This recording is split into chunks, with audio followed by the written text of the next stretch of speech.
En fin d'année, tu verras du pain spécial toast partout, en tête de gondole des supermarchés, mais vraiment partout.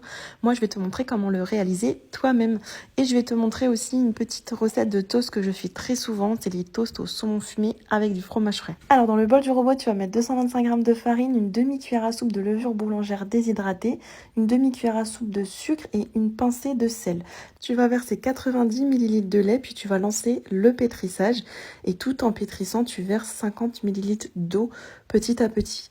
Tu pétris à vitesse 2 à peu près et dès que la pâte forme une boule, tu rajoutes 15 g de beurre mou.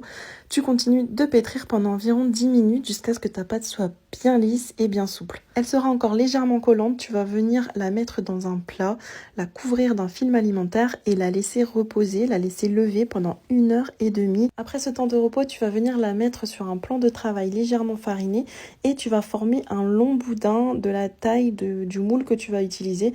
Donc moi ici, j'ai tout simplement utilisé un moule à bûche pour avoir vraiment la forme bien ronde du pain toast. Donc dépose ton pain dans un moule à bûche, veille bien à ce qu'il passe au four avant. Recouvre ta pâte pendant 30 minutes avec un linge. Et ensuite, tu mets ton pain directement à cuire dans un four préchauffé à 180 degrés pendant 25 minutes. Et voilà, après le démoulage, laisse refroidir ton pain sous un linge et ensuite tu pourras le couper en fines tranches pour faire tes petits toasts. Donc voilà, c'est pas si compliqué au final, c'est la recette du pain de mie que j'avais déjà partagée.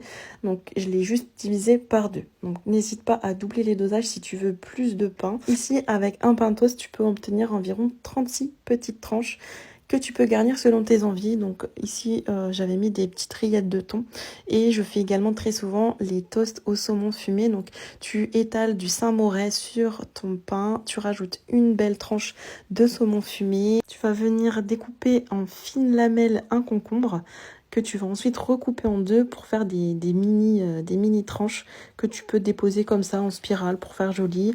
J'ai mis quelques petites brindilles d'aneth, un mini morceau de citron pour la déco et voilà, rien de bien compliqué. Laisse bien tes toasts au réfrigérateur jusqu'au moment de les servir et ensuite tu peux te régaler. Franchement, c'est vraiment pas très compliqué et c'est super bon, super frais et encore meilleur avec du pain fait maison.